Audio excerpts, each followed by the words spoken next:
Shane van Gisbergen has been perfect. He has navigated the streets of Chicago to perfection. The final time, onto the front stretch.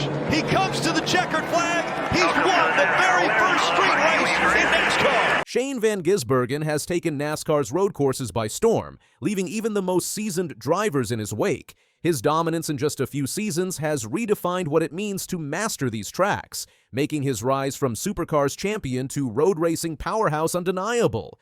Why is Shane van Gisbergen absolutely untouchable when it comes to NASCAR's road courses? Well, the guy's record is mind-blowing, 4 wins in 5 road course races. In just a short amount of time, he's completely shattered expectations and redefined what it means to race on these tracks. SVG, a 3-time Supercars champion from New Zealand, came into NASCAR and instantly made some of the best drivers in the world look like amateurs. He's changing the game, and here's why. Let's rewind to July 2023.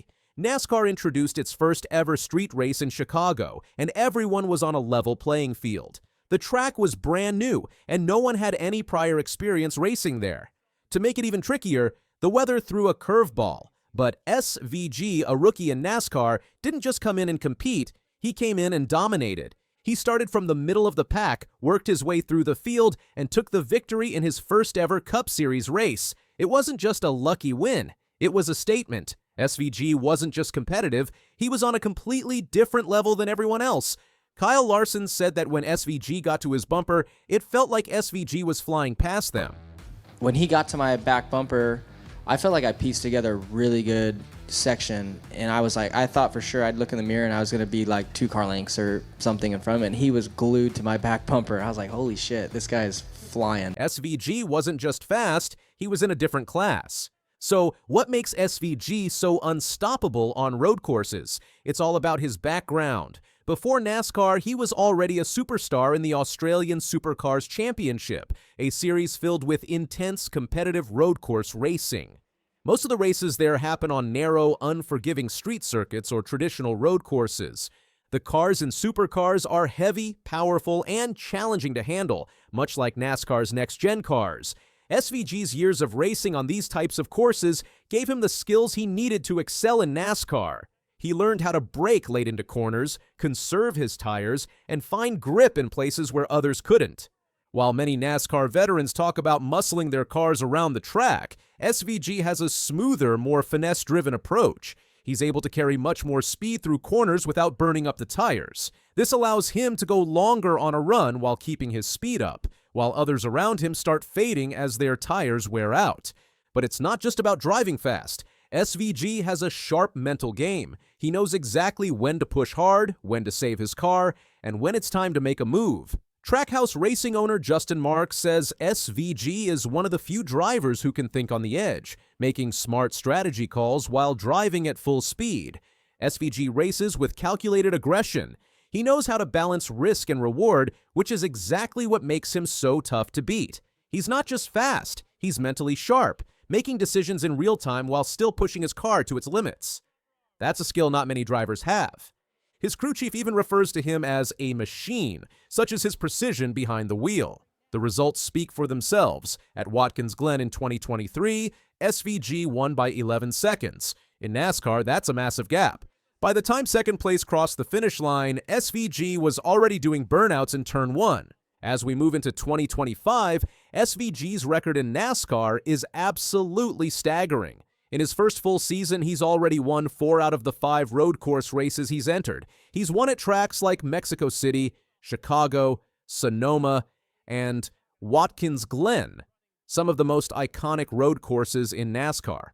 These wins have placed him on the same level as NASCAR legends like Darrell Waltrip, Martin Truex Jr., and Chase Elliott. Except he's done it in just 2 seasons. And the way he wins isn't just impressive, it's almost unfair. He makes it look like the competition is chasing a completely different formula. SVG doesn't just race on tracks where he has experience. He's beating drivers who have spent their whole careers mastering these very courses. Sonoma and Watkins Glen, for example, have been part of NASCAR's schedule for decades. SVG is making these courses look like his personal playground. SVG's incredible success on road courses is about more than just wins. It's about NASCAR's current playoff system, which allows a single victory to secure a spot in the postseason. In the past, a road course specialist might win a race or two, but still get buried in the standings. But now, with the playoff system in place, multiple wins can transform a driver into a legitimate championship contender, even if they dominate only on road courses. SVG's road course mastery has set him up as a serious title contender. While he's still working on improving his oval racing, his ability to dominate road courses has made him a force in the postseason. He doesn't need to be perfect everywhere, he just needs to keep dominating on those handful of tracks, and the championship could be his. Now, you might be wondering, if SVG is such a road racing specialist, how does he succeed in a series like NASCAR, where the car is designed to level the playing field between oval specialists and road course pros? The Next Gen car was meant to make it harder for road course specialists to come in and dominate, but SVG has transformed the narrative. Despite all the changes and adjustments in the Next Gen car, SVG has shown that it's still possible to dominate. He has combined his elite road racing skills with the ability to adapt quickly to the NASCAR environment, proving that pure talent and racing IQ can still leave everyone else in the dust. He's taken the challenge of NASCAR's new car and used it to his advantage. SVG's journey from Auckland to Daytona is nothing short of remarkable. He's not just adapting to NASCAR, he's changing the sport. His success in road racing has already influenced the way fans and drivers view NASCAR's road courses. He's proven that great drivers don't just fit into a sport, they can transform it. So what's next for SVG? Will he keep dominating the road courses, or is it only a matter of time before the rest of the field catches up? If you ask me, it's already too late. SVG has rewritten the rulebook, and NASCAR road racing will never be the same again. Shane Van Gisbergen has completely transformed the NASCAR road racing landscape. From his Supercars experience to his dominance in the Cup Series, he's set new standards for what it takes to be successful on road courses. He's not just winning races, he's making history. The real question now isn't if SVG will continue to win, it's how long before the rest of the field catches up. But honestly, I think it's already too late. SVG has already proven that he's the best road racer in NASCAR, and the future of road course racing is in his hands. Cletus McFarland isn't a regular race car driver. He's a YouTuber. But when he entered a race that hardly anyone watches, over 1 million people tuned in. Why did so many care? And what happened during that race left everyone shocked. ARCA has never been a big deal. It's where new drivers get their start, older ones take one last shot, and rich hobby drivers come to have fun. For years, it's been the lowest level in NASCAR's National Series and doesn't get much attention. But something changed. The 2025 season opener at Daytona pulled in over 1 million viewers more than the Truck Series race the night before. That's the most people ARCA has had in over 10 years. And it wasn't because the racing was exciting, it was actually a pretty bad race. The real reason? One man, a guy who most people didn't expect to be there at all. To really understand why that race mattered, you have to look at who brought the audience with him. Not a championship contender, not a legacy driver. It was a guy named Cletus McFarland. At least, that's the name people know him by. His real name is Garrett Mitchell, and his path to the Daytona grid was anything but traditional. He didn't grow up in the NASCAR scene. His dad worked as an auto detailer, which helped spark an early interest in cars. But Garrett's world was much more about local car meets than it was about drafting at 200 miles an hour.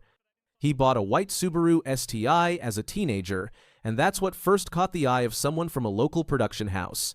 That moment sparked the start of something unexpected. Garrett's first real foray into automotive media came with 1320 Video, a car-focused YouTube channel. He spent most of his time behind the camera, filming meets and races around the country, but all it took was one video to flip his role. In 2015, outside a hotel in Pueblo, Colorado, he and his buddy shot a short, goofy video. It featured a fake persona, Cletus McFarland, complete with thick accent, ridiculous patriotism, and a love for big American muscle. That joke character caught fire. Viewers loved it. Overnight, Garrett Mitchell had something bigger than just footage. He had a persona people wanted to follow. Cletus McFarland was never meant to be more than a joke, but over time, the character and the real guy started to merge. His accent thickened. The sleeveless shirts became a signature. And most importantly, he began creating his own content. This wasn't just a typical car vlogger making burnout videos. Garrett saw the bigger picture. He started building cars, breaking records, and eventually buying a track.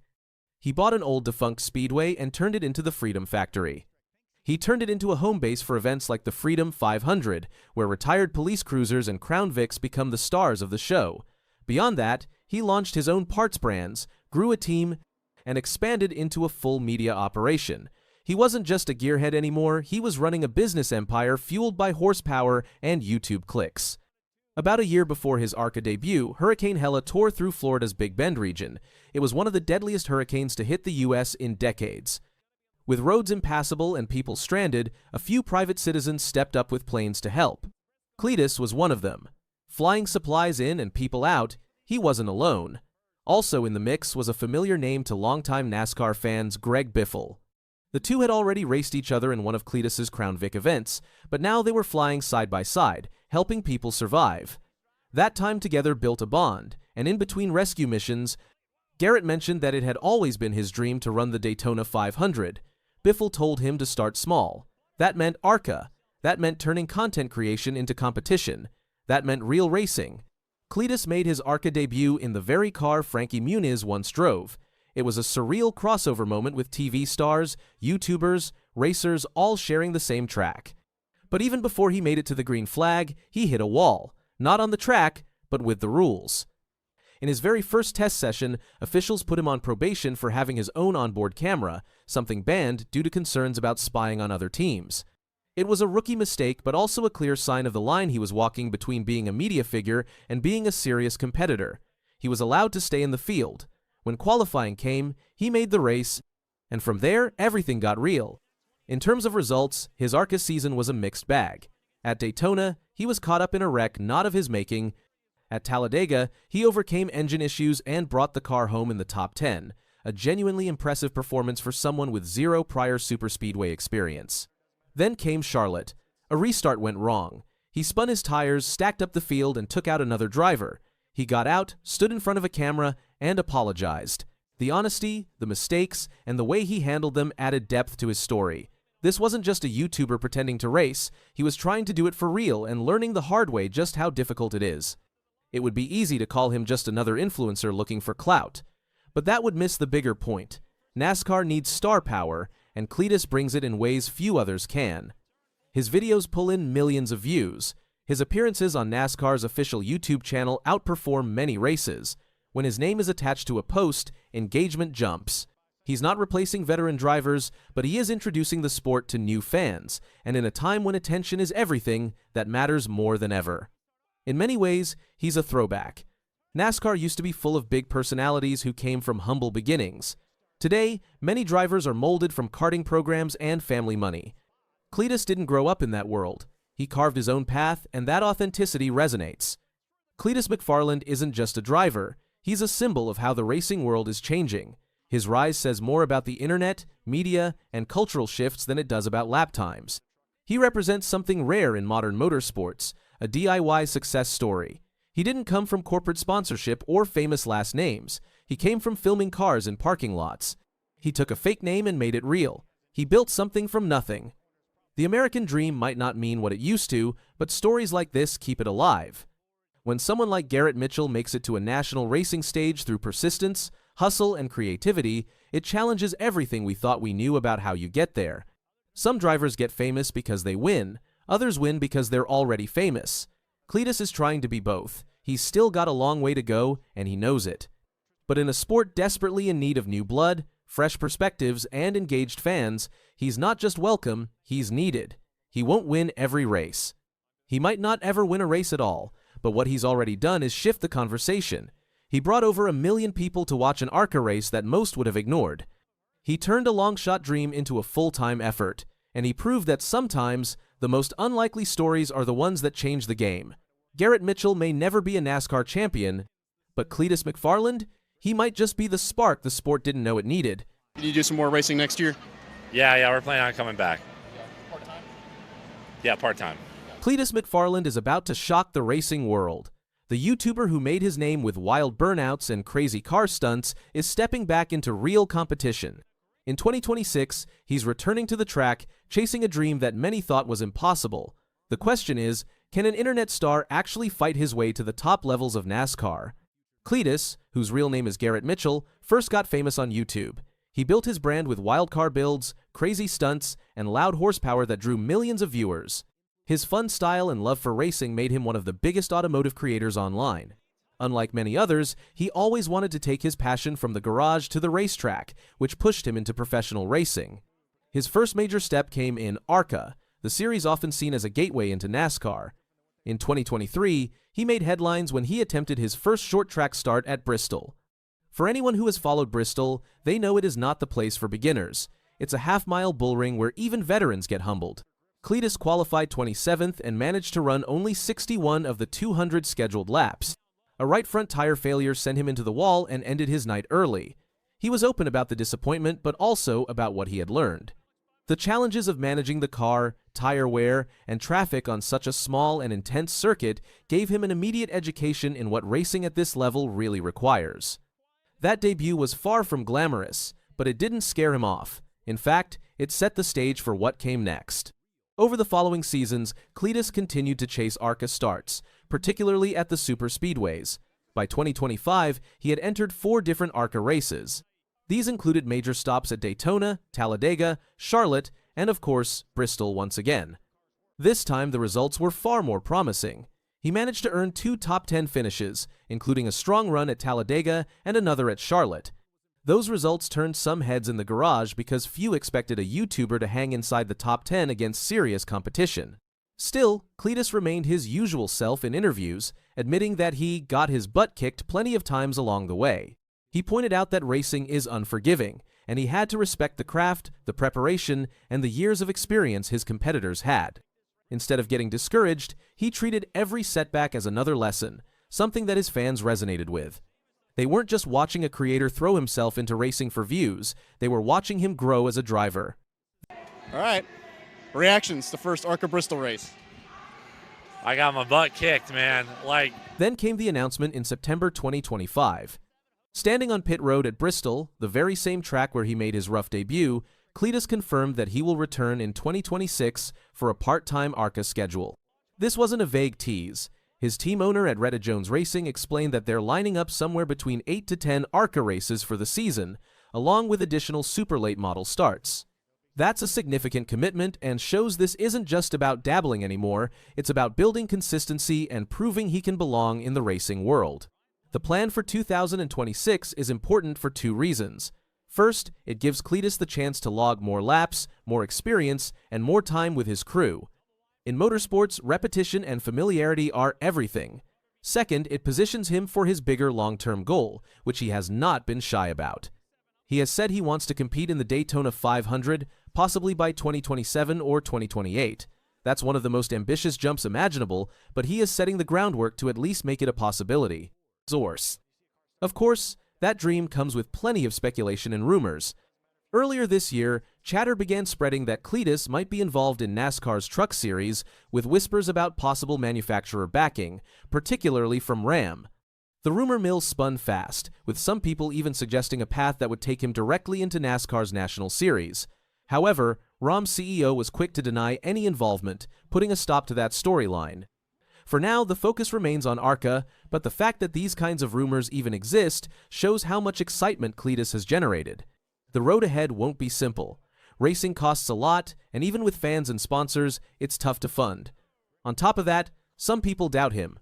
Supporters cheer him on, but critics say he doesn't belong or is taking a spot from another driver. That mix of doubt and support is what makes his story so compelling. Despite the doubts, there's no denying the cultural impact. Cletus brings an entirely new audience to the track.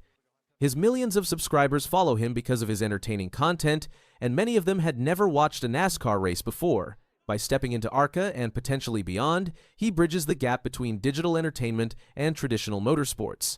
NASCAR has been trying to capture younger audiences for years, and a personality like Cletus does exactly that. He creates a storyline that resonates both online and at the track. 2026 will be his real test. He has around 10 ARCA starts lined up, facing super speedways, intermediates, and short tracks. Each track type will push a different skill, and he needs to show he can handle them all.